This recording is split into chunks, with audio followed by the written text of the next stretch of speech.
ఉన్న బంగారాన్ని విడిపించి ఆ రోజు ఆన్లైన్ రేటుకే మేము కొంటాం. Sharma gold company. నమస్కారం, వెల్కమ్ టు సుమన్ టీవీ. నేను గీతాంజలి. ప్రస్తుతం మనతో పాటు ప్రముఖ ఆధ్యాత్మికవేత్త, ఋగ్వేద అధ్యాపకులు, హిందూ ధర్మక్షేత్రం వ్యవస్థాపకులు సంతోష్ కుమార్ ఘనపాటి గారు ఉన్నారు. వారితో మాట్లాడదాం. గురుగారు నమస్కారం అండి. మంగళం మహాత్మ నమస్కారం. మాంసాహారులు, శాఖాహారులు ఇలా చూస్తూ ఉంటాం. ఇప్పుడు కొంత వీగన్స్ అని ఇంకొక సెక్షన్ మనం చూస్తున్నాం. ఇందులో భాగంగా మాంసాహారులు తినే వాటిలో ప్రత్యేకించి గుడ్డు విషయంలో ఒక చిన్న డిబేటబుల్ క్వశ్చన్ అండి. కొన్ని రోజుల క్రితమో కొన్ని ఏళ్ల క్రితం కొంచెం చెప్పారు, అసలు గుడ్డు అనేది మాంసాహారం కాదు, అది శాఖాహారం కిందకే వస్తుంది, తీసుకోవచ్చు అని చెప్తూ ఉంటారు. అగైన్ నాన్ వెజ్ కాదు అన్నట్లుగా. సో ఇందులో కొన్ని సందేహాలు ఉన్నాయి, వీటికి సంబంధించి నివృత్తి చేస్తారని కోరుకుంటున్నాను. అదేనండి, మొట్టమొదట ఈ చర్చ ఎందుకు బయలుదేరిందంటేనండి, గాంధీ గారు చెప్పారట మొట్టమొదట గుడ్డు శాఖాహారమే అందరూ తినవచ్చు అని. ఆయన చెప్పిన కారణం మనం చూస్తే కనుక గుడ్డులో అనేక పోషకాలు ఉంటాయి, మన వాళ్ళు అది మాంసాహారం అని చెప్పి ముట్టుకోవటం లేదు, అందువల్ల మన వాళ్ళల్లో పోషకాల లోపం వస్తుంది, కావున అది శాఖాహారం అందరూ తినండి అని చెప్పడం ద్వారా పోషకాలు అందరికీ ఉండాలి అనే గొప్ప ఆలోచనతో ఆయన చెప్పారు.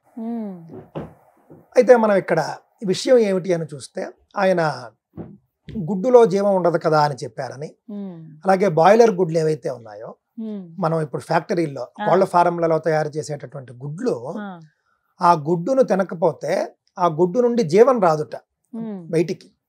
కోడి కన్న గుడ్డు అనుకోండి, కోడి పెట్టినటువంటి గుడ్డు అయితే ఆ గుడ్డు నుండి బిడ్డ బయటకు వస్తుంది, అది తినేస్తే రాబోయే బిడ్డను మనం చంపినట్టు. కానీ బాయిలర్ అనే అంటారు, బాయిలర్లలో తయారు చేసేటటువంటి గుడ్లు ఏవైతే ఉంటాయో అది తినకపోతే పాడైపోతుంది తప్ప దాని నుండి జీవం రావడం అనేది ఉండదు, కావున అది శాకాహారము అనేది లాజిక్ వాళ్ళు చెబుతూ ఉన్నది. మనమేమి కాదనలేం, వాళ్ళ లాజిక్ బాగానే ఉంది. కానీ ఏది ఏమైనప్పటికీ కూడానండి, మీకు ఇంకో మాట చెప్తాను, కొన్ని తినకూడనటువంటి పదార్థాలను కొన్ని ఉంటాయి. ఇక్కడ శాకాహారమా మాంసాహారమా? మాంసాహారం ఏమి హిందువులందరికీ నిషేధం కాదు. హిందువుల్లో వంశపారంపర్యంగా వర్ణాన్ని బట్టి కులాన్ని బట్టి వాళ్ళ కులంలోనో వంశంలోనో వర్ణంలోనో మాంసాహారం ఉంటే కనుక చక్కగా వాళ్ళు తీసుకోవచ్చు. శాకాహారులు ఎవరైతే ఉంటారో వాళ్ళ కులాన్ని బట్టి వంశాన్ని బట్టి వాళ్ళు శాకాహారులు అయితే శాకాహారమే వాళ్ళు కంటిన్యూ చేస్తారు. ఇక్కడ సమస్య ఎలా ఏమిటంటే, శాకాహారం అనుకుని శాకాహారులు గుడ్డు తినాలి అని ప్రోత్సహించడం, శాకాహారులు గుడ్డు తినేయచ్చని చెప్పడం, ఇది సమస్య. నిజానికి శాకాహారమా మాంసాహారమా అనే చర్చ అండి పూర్వకాలంలో లేదండి. ఏది తినాలి ఏది తినకూడదనే చర్చే అంతే. ఇప్పుడు శాకాహారం అనే పదం ఏదైతే ఉందో, కొంతమంది ఒత్తు పలుకుతారు, శాకాహారం అంటారు, తప్పు. ఒత్తు లేకుండా శాకం అంటే కూర, కావున శాకాహారం అంటే చెట్ల సంబంధం. ఆ విధంగా మనం చూసినప్పుడు తినవలసినవి తినకూడనివి అని చెప్పినప్పుడు, కోడి సంబంధమైనవి కొన్ని వర్గాల వాళ్ళు తినకూడదని, కొన్ని వర్గాల వాళ్ళు అవి తినొచ్చు అని చెప్పడం జరిగిందండి. ఆ విధంగా చెప్పేటటువంటి వాటిలో కోడి సంబంధమైనవి కూడా నియమాలు పాటించే వాళ్ళు తినకూడదని నేరుగా చెప్పేశారు. ఇంకా అక్కడ గుడ్డు శాకాహారమా మాంసాహారం చర్చ ఉంది చెప్పండి. ఇంకొకటి అయితే పుట్టగొడుగుల విషయం కూడా చాలా మంది, అంటే నాన్ వెజ్ తినని వాళ్ళు ఎవరైతే ఉంటారో వాళ్ళు పుట్టగొడుగులు అంటే ఓన్లీ వెజిటేరియన్స్ అండి, పుట్టగొడుగులు కూడా తీసుకోరు, ఎందుకంటే అది నాన్ వెజ్ అని చెప్తారు. నిజమా? మీకు రహస్యం ఒకటి చెప్తాను, ఇది కొంచెం అందరికీ హాస్యాస్పదంగా కూడా ఉంటుంది. మాంసాహారం కంటే కూడా పుట్టగొడుగు ప్రమాదకరమైనది శాస్త్ర ప్రకారం. ఎందుకని? మాంసాహారం కంటే కూడా అది తక్కువ స్థాయిలో ఉంటుంది. ఇంకా మాంసాహారం ఏమి తక్కువ చేయటం లేదు నేను, కానీ మాంసాహారం తినని వాళ్ళు పుట్టగొడుగును తింటే మాంసం కంటే కూడా మీరు పైకి వెళ్ళిపోయినట్లు లెక్క. ఎందుకు ఈ మాట చెబుతున్నాను అని అంటేనండి, పుట్టగొడుగులు పెరిగేటటువంటి ప్రదేశం చూడండి. మీరు ఒక్కసారి బాగా వర్షాలు వచ్చినప్పుడు చెట్లు బాగా ఉండేటటువంటి అడవి మొదలైన చోట్లకి వెళ్ళారనుకోండి, అక్కడ పుట్టగొడుగులు వస్తాయండి. పుట్టగొడుగు యొక్క లక్షణం ఏంటంటేనండి, కుళ్ళిపోయినటువంటి పదార్థాల నుండి పుడుతుంది. కావున అమేధ్య ప్రదేశాలు అంటారు. అమేధ్యము అని అంటే కనుక, మేధ్యం అంటే మంచిది, అమేధ్యం అంటే కూడా తినకూడనిది, అసహ్యమైనది అని. ఉదాహరణకి ఏదైనా ఒక జంతువు చచ్చిపోయింది, జంతువు కళేబరం ఎవడు పట్టించుకోలేదు, జంతు కళేబరాలను ఎవరు పట్టించుకుంటారు? చెట్ల కింద ఎక్కడో అది అలా ఉండిపోయి అలా కుళ్ళిపోతూ వర్షం పడ్డప్పుడు అక్కడి నుండి పుట్టగొడుగు ఉద్భవిస్తుంది. అమ్మో. అంటే కేవలం జంతువు అనే కాదు, ఏదైనా సరే ఒక పదార్థం కుళ్ళిపోతే కనుక, జీవం ఉన్నటువంటి పదార్థం ఏదైనా కనుక, అంటే ధాన్యంలో కూడా జీవం ఉంటుంది, కుళ్ళిపోతే కనుక ఆ కుళ్ళిపోయినటువంటి పదార్థం నుండి పుట్టేది పుట్టగొడుగు. అందువల్ల అసలు పుట్టగొడుగు చాలా దోషభూయిష్టము అని కానీ మన కొన్ని వాళ్ళు ఇప్పుడు చెప్పారు. కల్టివేషన్ లా అదే చేస్తారు ఇప్పుడు అక్కడికే వస్తుంది. బంగాళదుంప సరేనండి, మీరు చెప్పింది పాతకాలం అండి. ఆధునిక కాలంలో పుట్టగొడుగులు ఫార్మింగ్ చేస్తున్నారు, చాలా చక్కగా వేసి మష్రూమ్ కల్టివేషన్ తయారు చేస్తున్నారు అని మీరు అనొచ్చు.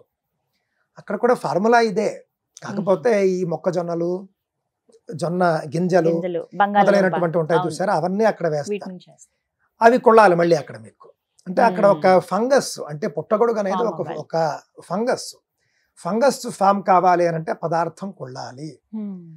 కావున ఏదైనా ఒక పదార్థాన్ని కొళ్ళబెట్టి తయారు చేయడం అనేది మన యొక్క శాస్త్రం అంగీకరించదు. మాంసానికి కూడా నియమాలు చెప్పారు.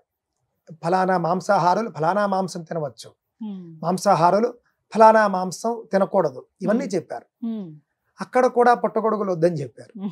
ఎందుకు అనంటే దాని యొక్క పుట్టుక అలాంటిది అనేటటువంటి ఉద్దేశమే తప్ప ఇంకేం కాదు.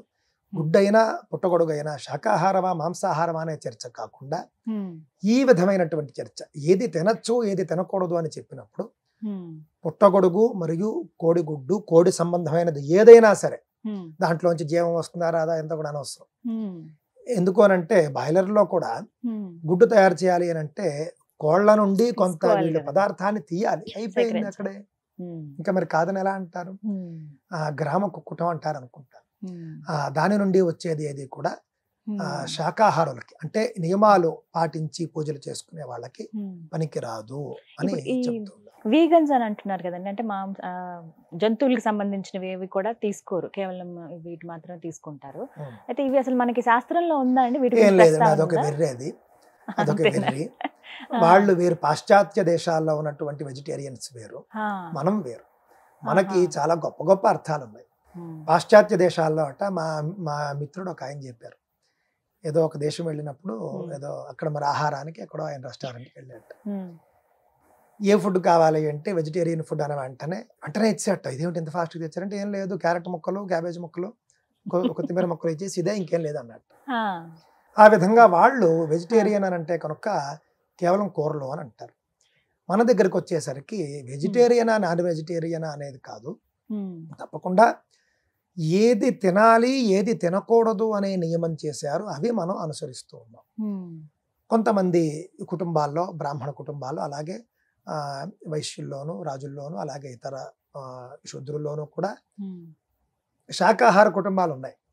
వాళ్ళంతా కూడా వాటిని అలా పాటించుకుంటూ వచ్చారు. మాంసాహార కుటుంబాలు అలా మాంసాన్ని పాటించుకుంటూ వచ్చారు. ఉభయులు కూడా పుట్టగొడుగు అనేది మంచిది కాదని చెబుతూ, శాకాహారులు శాకాహారం అనుకునే భ్రమతో శాకాహారం అనుకునే భ్రమతో కోడిగుడ్డు తినకండి అనేది నా యొక్క ఉద్దేశం. అదే విధంగా పుట్టగొడుగు శాకాహారం అనుకోవడము, మాంసాహారం అనో లేకపోతే ఇంకొకటనో తినడము, అసలు దాని యొక్క పుట్టుకు తెలుసుకోండి అయ్యా అని మాత్రమే నా యొక్క ఉద్దేశం అండి. కుళ్ళబెట్టిన పదార్థాలు తినకూడదు అనే నియమం నుండి పుట్టగొడుగు తినకూడదు అనే నియమం వచ్చింది. కుళ్ళబెట్టినటువంటి పదార్థాలు ఎవరు తినకూడదు? ముఖ్యంగా వేదాధ్యయనం చేసేవాళ్ళు, నియమనిష్టలతో ఉండేవారు, వీళ్ళంతా కూడా కుళ్ళబెట్టిన పదార్థాలు తీసుకోకూడదు.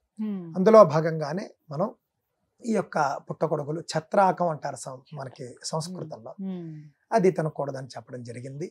దానికి ప్రాయశ్చిత్తాలు కూడా ఉంటాయండి. అందువల్ల నేను ఈ విషయం పుట్టగొడుగుల గురించి, కోడిగుడ్ల గురించి చెబుతూ ఉన్నది గొప్పగా నియమాలు పాటిస్తూ, ఇది శాకాహారం అని ఎవడో చెబితే అది వినేసి తినేవాళ్ళ గురించే చెబుతున్నాను. చక్కగా అన్ని తినేవాళ్ళు మీరు చక్కగా అన్ని తినండి, నాకే అభ్యంతరం ఏం లేదు. సంతోషం గురుగారు. నమస్తే. నమస్తే అండి. మంగళం.